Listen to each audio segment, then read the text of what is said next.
Welcome to the Diversity Connector podcast, where we explore the rich tapestry of human experiences.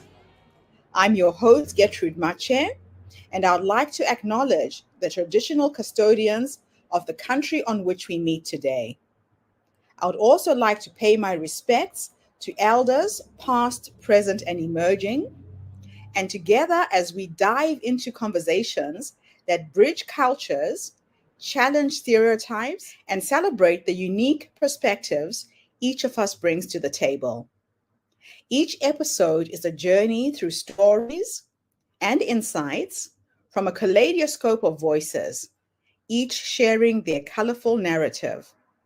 Whether you're at home, on the go, or just anywhere in between, you're now part of a community that values understanding, inclusivity, and the beauty of diversity. So plug in your headphones, get comfortable, and let's connect through the power of our shared stories. Welcome, and thank you for joining us on the Diversity Connector podcast. Hello, everybody, and welcome back to the Diversity Connector. This is Gertrude Mache here in beautiful Melbourne, Australia. And today I am graced with the presence of yet another fascinating woman. Welcome, welcome, welcome to our tribe. Please tell everybody your full name, where you're based, and share your story with us today.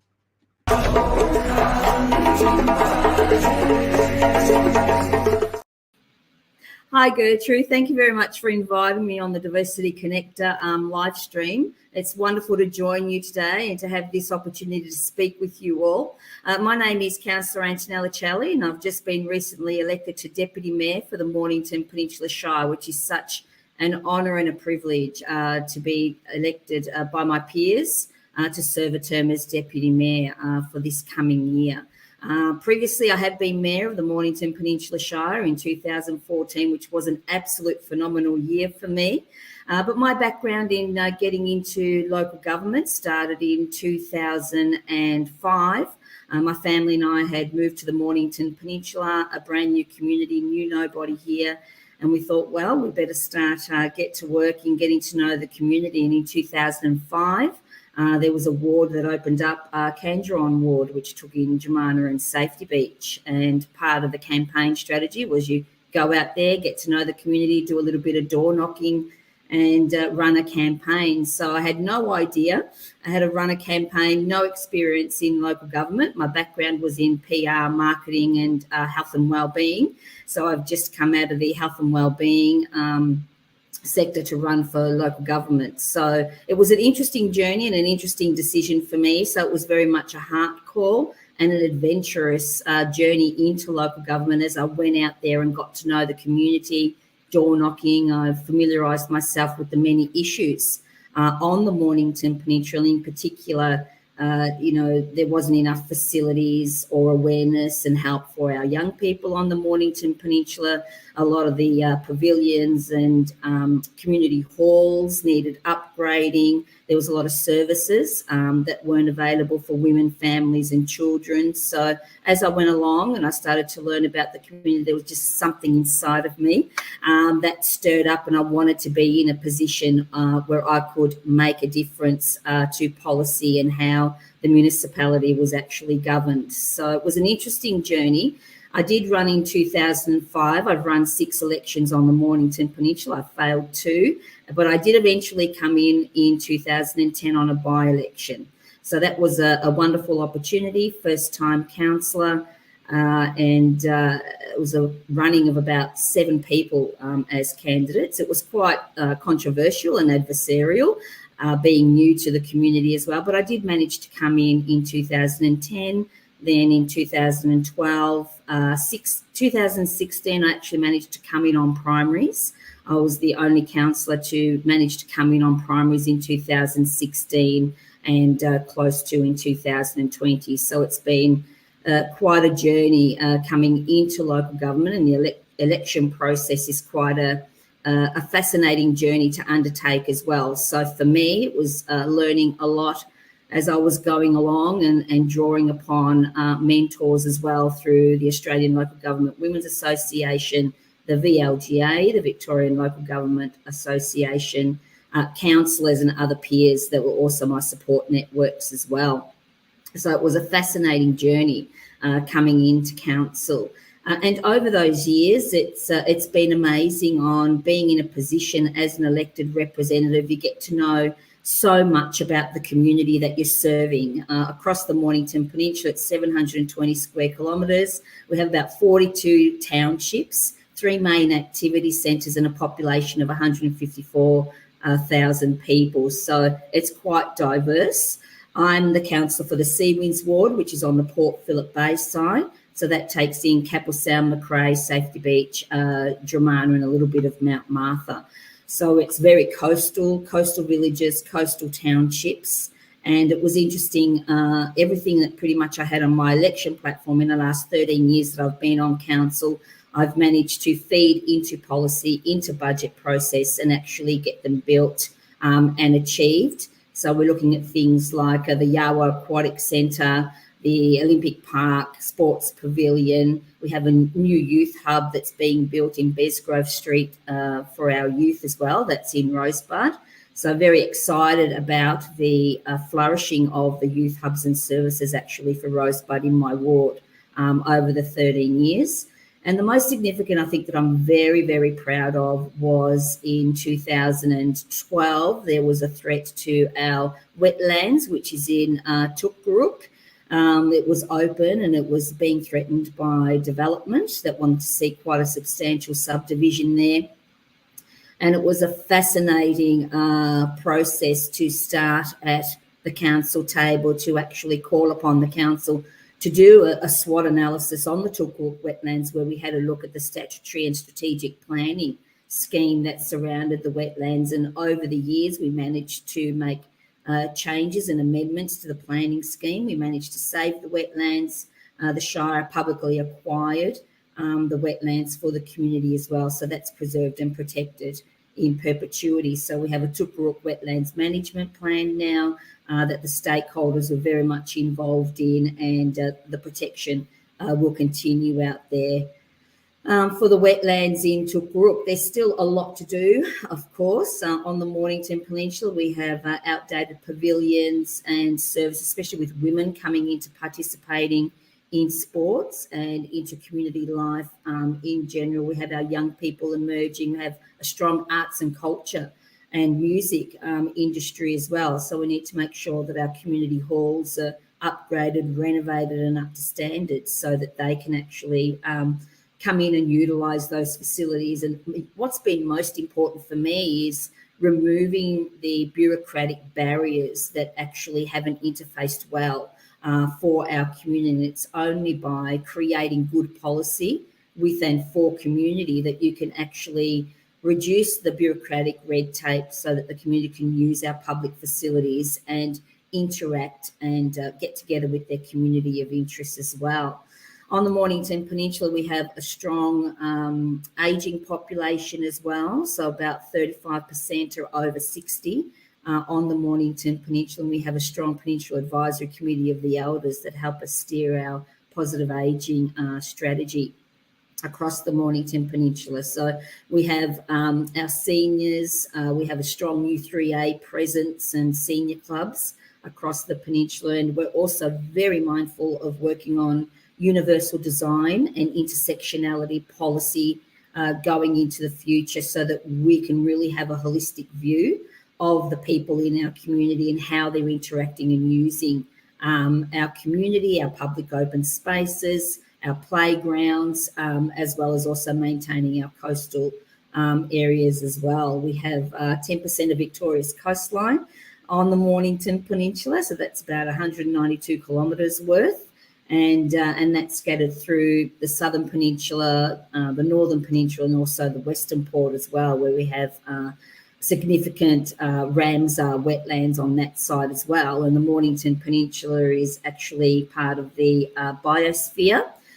So internationally, we're recognised as one of the biospheres across the world as well. So from our coast to our hinterland, we have a large proportion of green wedge as well. So 70% of the Mornington Peninsula is is green wedge in the planning scheme for us. So what that means is that we have a strong agricultural presence with the vignerons, and we have we want to position ourselves, with the government, with Victoria, as to be like a food bowl for the state of Victoria. So we're quite strong in import and exports as well. So we have everything from vignerons to beef to cattle to organic farming is very popular, as well as regenerative farming across the Mornington Peninsula as well. So very proud to be a leader with the Mornington Peninsula Shire and to serve this community that's very involved. Most of our processes, we process a lot of planning applications on the peninsula. We're one of the highest municipalities to do that.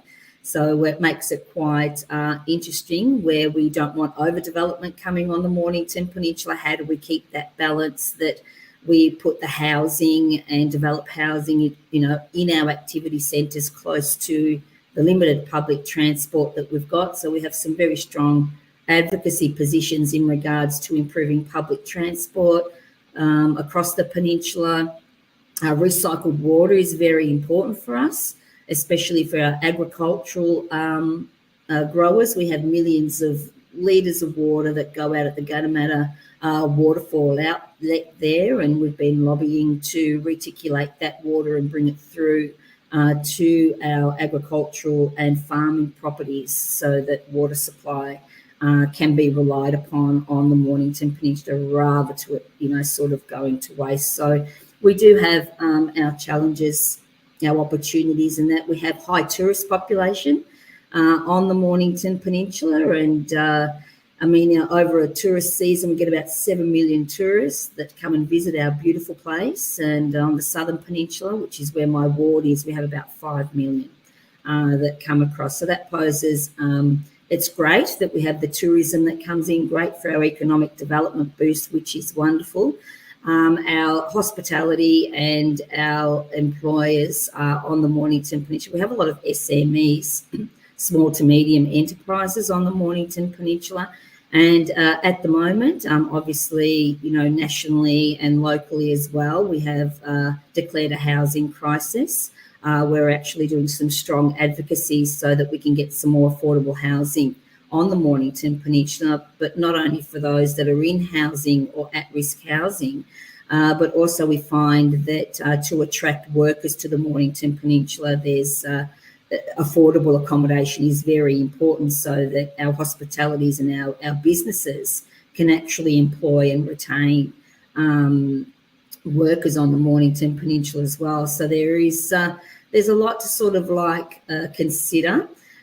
Coming in as Deputy Mayor, obviously it steps into a leadership position, and really looking forward this year to working with my councillor colleagues and the Mayor, Councillor Simon Brooks. There's 11 councillors on the Mornington Peninsula Council, and the gender balance is we've got 7 women and 4 men, which this council term is actually a flip to what was previously on council terms. So incrementally through the election cycles, we've managed to campaign to get women representatives on our local council as well. So that's been an exciting journey to be involved in encouraging more women for local government as well. In 2012, when social media presence was actually starting to come in, I was one of the first councillors to set up a Facebook page. So that was an interesting adventure to do, just working out how to get a social media presence out there. But I found in 2012 that was really helpful for the Go Women Local Government campaign that we worked upon with the state government, with the More Women for Local Government Facebook page, in partnership with the Victorian Local Government Association as well. Linda Bennett and Ruth McGowan and we set up that mentoring page to really get to work with improving the numbers of women representatives and elected to local council. So 2012, I think we were hovering around the 22 to 25% mark of women elected into local government. And over the years, coming through to the 2020 elections, strong campaigns, strong mentoring, strong support for women coming into the leadership. We managed to get 272 women elected to council, so that brought it to 43.8% representative of women elected to local council in this council term in 2020-24. So that was quite a significant. Coming into the 2024 elections, obviously, we're going to be hitting the ground running, ramping up the mentoring and encouraging women to run so we can get to that 50-50 gender equality in local government representation, women to men. So it's only been 100 years, even though 100 years isn't really a long time in the span of time, when Victoria actually first elected their female councillor, who was Mary Rogers, to the Richmond City Council. So 100 years, we've got a lot of time to sort of catch up on. So we're hoping in the next election cycle we can get together and encourage women to run and represent their communities as well.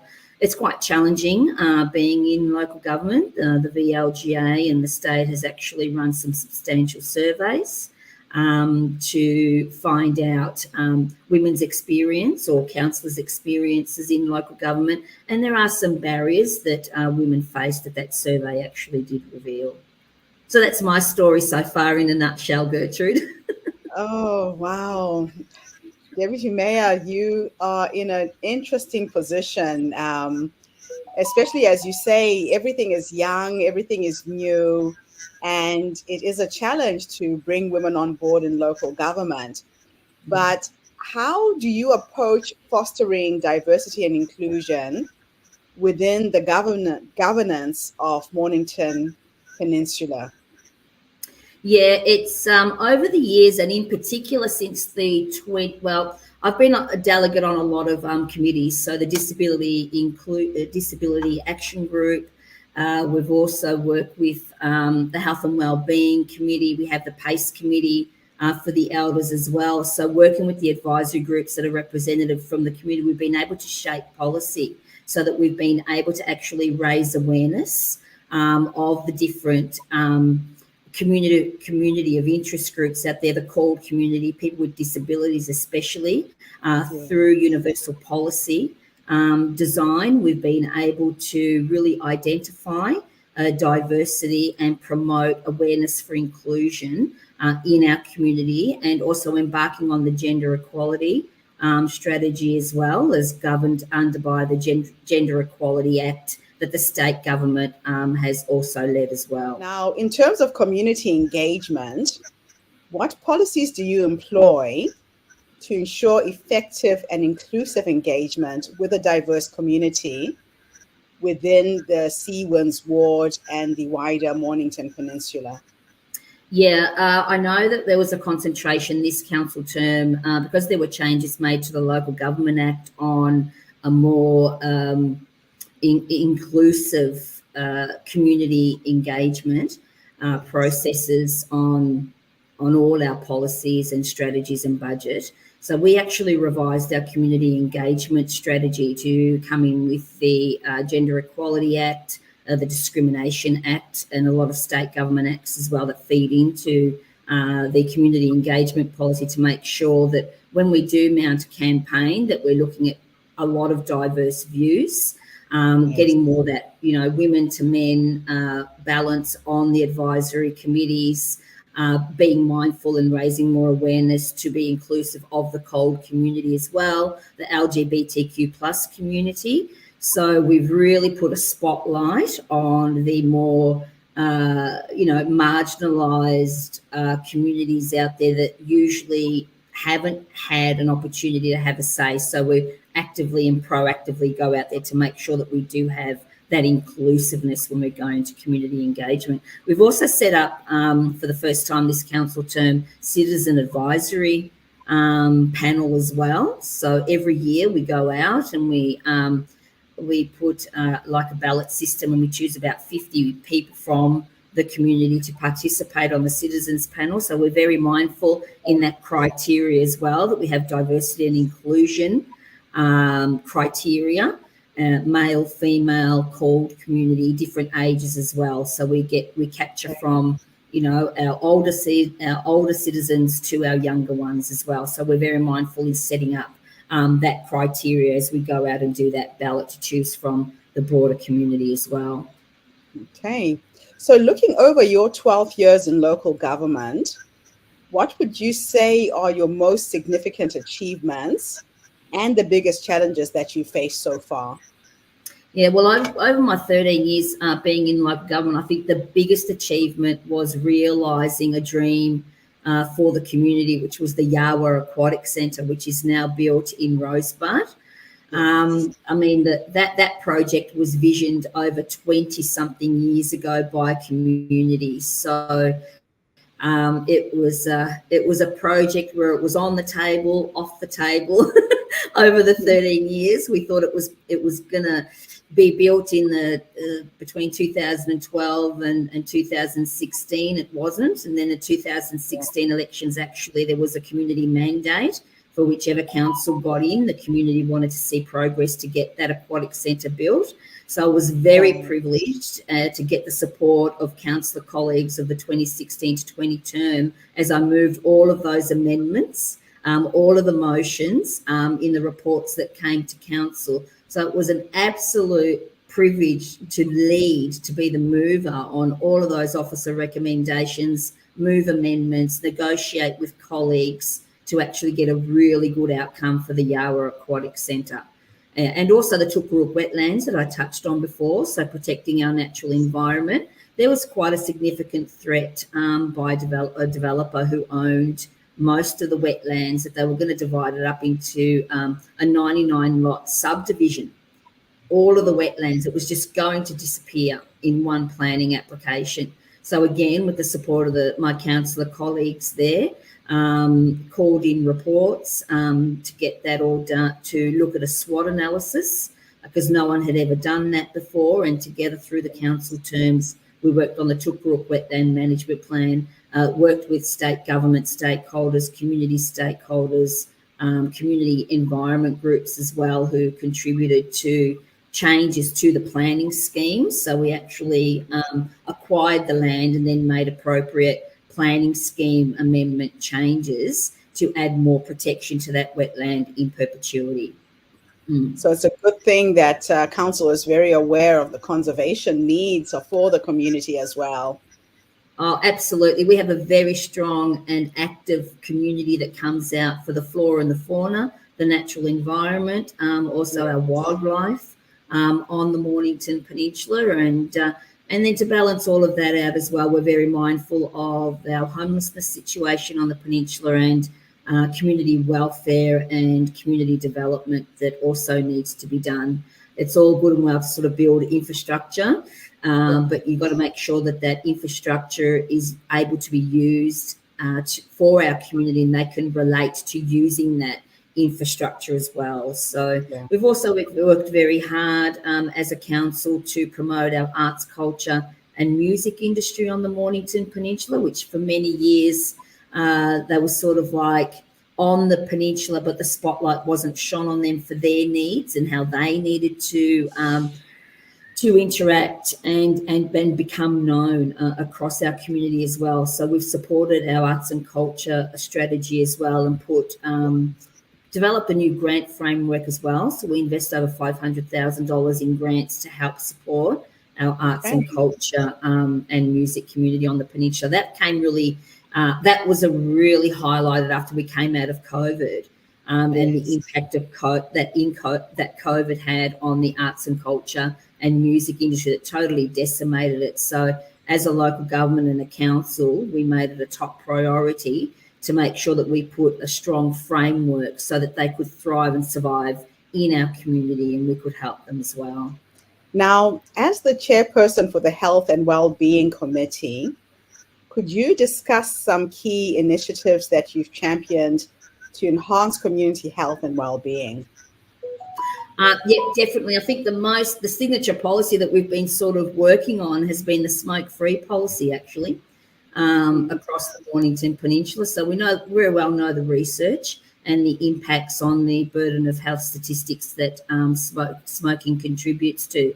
So that was quite a signature policy that we developed throughout the Mornington Peninsula, which the council has supported wholeheartedly. So we did do a smoke-free trial in Safety Beach that took over about a year or so, where we put the signs up, smoke-free on our beaches. We started there.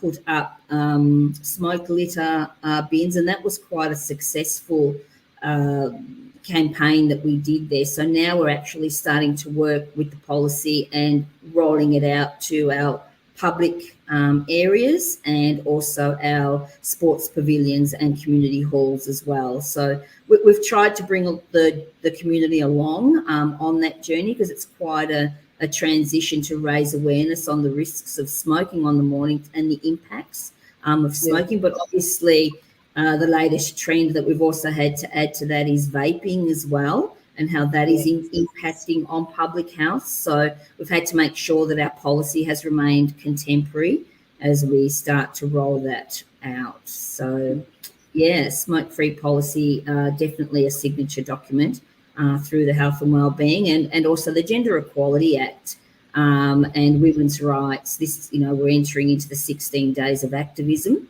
to raise awareness for gender-based violence, in particular towards women. So as we come into that as well, we're very mindful of the health and wellbeing impacts and outcomes for women who are exposed to gender-based violence, from their health to at risk of homelessness and the various risk factors that women and girls are exposed to because of gender-based violence. So through our policies, we look to empower the activism and empower our women and girls across the peninsula. But, having said that as well, with this policy, we're also very well aware that the men also need to be included in this journey, and we're very mindful that we also have some programs with stakeholders in the community, like the Man Box and things like that, where we also make sure that there's a protective framework for workshops and services for men as well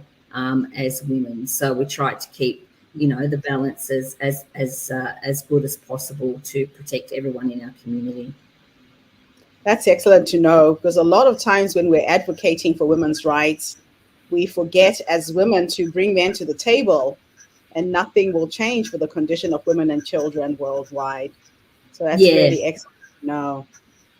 Yeah, absolutely. And I mean, with that strategy as well, and the work that the officers have been doing through the Council and Wellbeing plan and strategies, is that what's been really popular across the Mornington Peninsula is working with the schools to actually bring programs for fathers to create social and recreational opportunities within the school. And they have been so popular, just giving, men and their children a place, in schools to come together, to interact and do things in a way that they can relate to, which is, pizza nights or sports, so that the children have that place to come together, with their fathers. And then there's also spaces to come together with their mothers and as families as well. So we're really, really big on promoting Children's Week now, which we never used to about a decade ago. So this year, through the toy libraries and our libraries as well, promoting that real family feel, or, parent and sibling atmosphere, where we just celebrated Children's Week, and our children's voices are now heard more than ever across the peninsula as well, which when I first came in local government, there was a really big stigma around our youth and our young people. And another program actually that I was involved in before I got into local government and throughout my tenure in local government as well was the Communities That Care program that ran for about a decade across the Mornington Peninsula. So that actually surveyed our adolescents in high school, year 7, 9 and and 11. So we got some really good, rich data about the risk and protective factors impacting on our young people across the peninsula. So through that data and research, we were able to, through our youth services, develop targeted programs and services that would help our young people. So with $1 million investment over 10 years into that program, with grants that came in, because we worked with a substantial round table of stakeholders as well. And so over the 10 years, that $1 million investment actually saw a $10 million return into our municipalities for enhanced programs, services through grants, through state and federal government. That is amazing. Fantastic. So what is your advice to aspiring local leaders? You know, a lot of people want to get involved, are scared to get involved, aren't sure how much it will take. What advice would you give individuals, and especially women and those from diverse backgrounds, who are considering a career in local government or public service? Yeah, definitely. I guess, how can I say?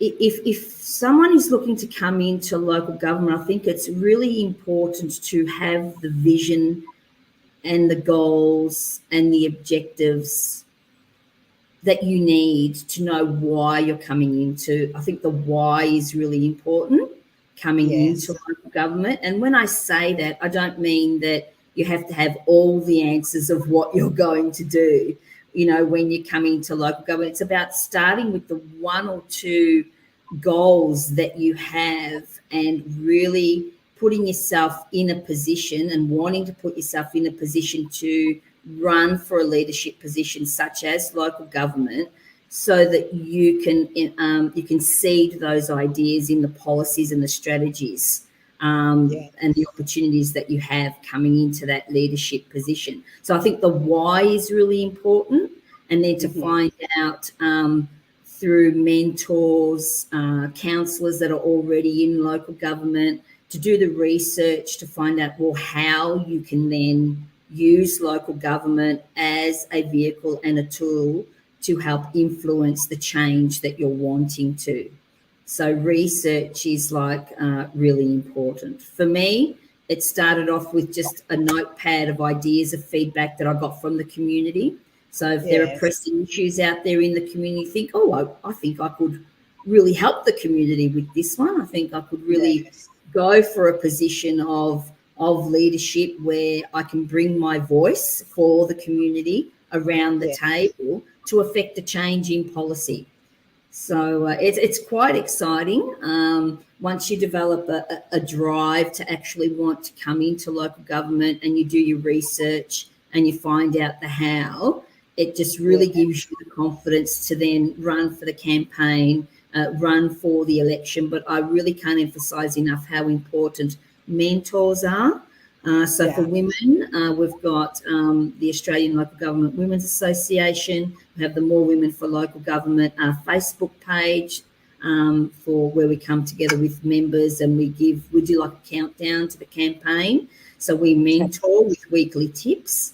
So there's places you can go to find out more information. You can get in contact with councillors, elected councillors, and catch up with a coffee for them and find out about the municipality, what are the issues around the community as well, and maybe get some advice there. But there are places to go to find a mentor, even more so now than when I first came in. Back into 2005, when I first started coming into local government, there wasn't a course that you could do that would equip you coming into local government or governance. So I relied heavily on the peak bodies, the MAV, the Municipal Association Victoria, the VLGA, the Victorian Local Government Association, and ALGWA. So they've got some good resources and handbooks as well that you can look up, and it gives you an idea about the councillor role or coming into local government. Well, it's good to know that there's so much support, there's so much being done to create a more inclusive council. Thank you so much for your work and your contribution in bringing a lot of this to being. It's those women who stand up first and say yes, who are really making a difference.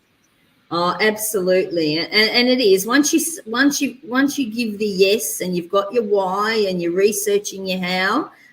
There's so many people that are willing to come alongside you Yes. to help. Fantastic.